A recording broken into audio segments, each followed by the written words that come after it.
నేను సగం మనిషి సగం జంతువులకు పూజ చేయను. సగం ఆడ సగం పిచ్చకు, సగం ఆడ అవయవాలు సగం మగ అవయవాలు ఉన్న దేవుళ్ళు అనే వాళ్ళకు క్షుద్ర శక్తులకు పూజలు చేయను నేను.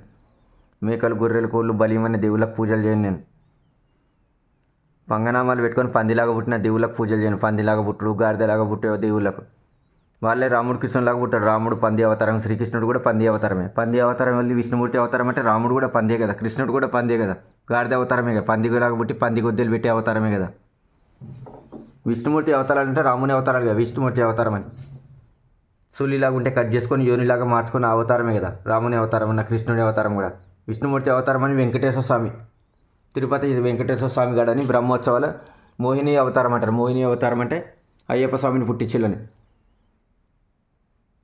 శివునితో శారీరక సంబంధం పెట్టుకొని, అక్రమ సంబంధం పెట్టుకొని, లేకపోతే ఎవరికి పుట్టిల్లో చెప్పాలి కదా.